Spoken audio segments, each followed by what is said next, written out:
Bonjour et bienvenue sur la chaîne Véganarchisme Inclusif. Nous allons parler aujourd'hui dans cette deuxième vidéo du néo-welfarisme que l'on va comparer à l'approche abolitionniste. Voilà.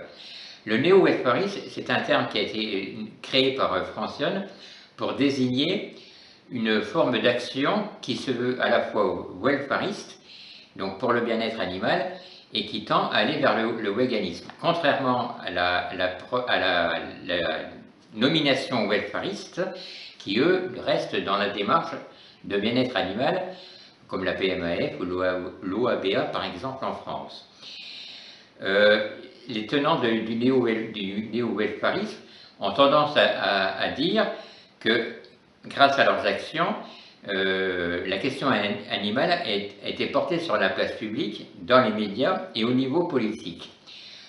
Nous ne sommes pas vraiment d'accord avec cette position, dans la mesure où si effectivement le bien-être animal est une question politique, enfin une question publique, la question du véganisme n'est pas encore vraiment à l'ordre du jour, je dirais. Voilà. La question de l'utilisation de l'animal, par exemple, que l'animal est une personne sentiente et non pas une ressource, lui ou ce qu'il peut produire, est quand même bien absente du débat, et quand le sujet est abordé, il est d'une façon confuse. On va parler d'une mode végane, de régime pour maigrir, on va aborder la question de l'écologie, etc., mais jamais la question de fond sur que les animaux sont des êtres sentients, et qu'ils ont, à ce titre, qu'ils ont des droits, et notamment le droit de vivre en liberté, le droit de ne pas être maltraité, de ne pas être tué, de ne pas être exploité par nous. Voilà. D'un point de vue politique, le véganisme n'est pas encore comment je pourrais dire,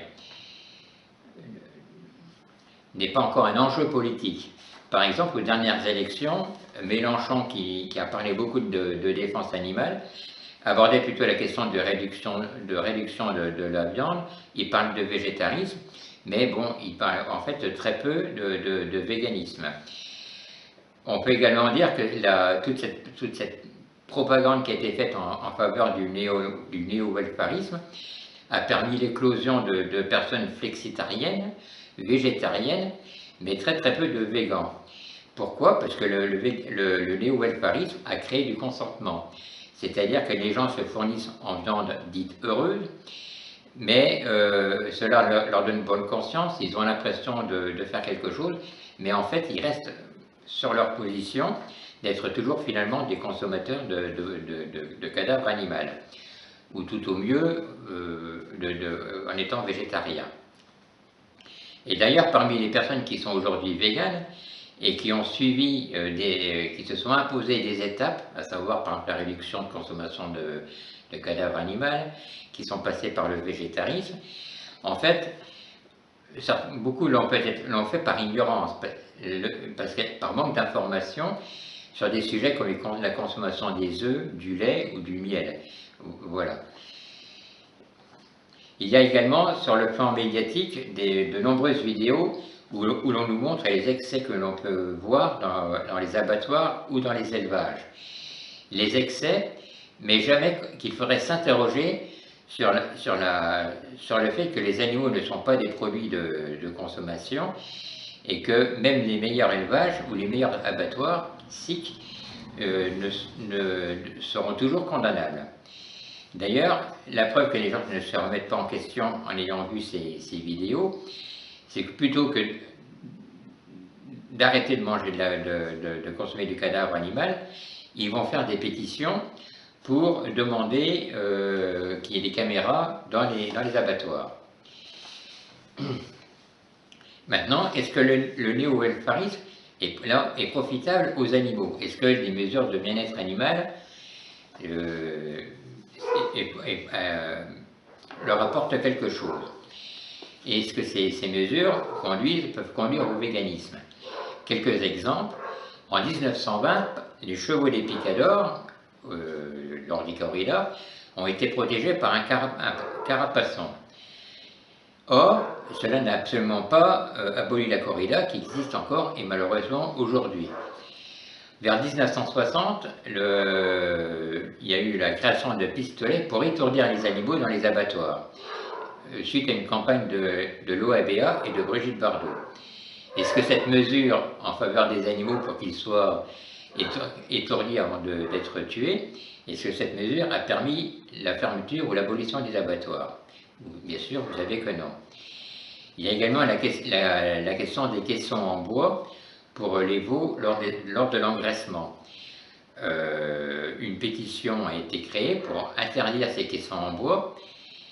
Depuis, est-ce que les veaux peuvent batifoler dans les prés, heureux, etc. Non, ils ne sont plus dans des caissons en bois, ils sont dans des sortes d'iglous en plastique, avec effectivement devant eux une petite ouverture, un petit, comme une espèce de balcon, enfin je ne sais pas comment dire ça.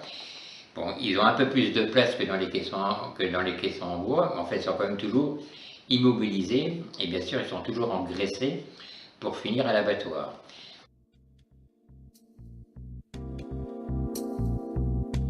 Donc là aussi, cette mesure n'a donné aucun progrès. Enfin, je terminerai, parce qu'il y a bien d'autres, on pourrait citer bien d'autres exemples, par le gavage des oies et des canards qui se faisait avant dans des cages individuelles. La Commission européenne a demandé à ce que ce soit dans des cages collectives.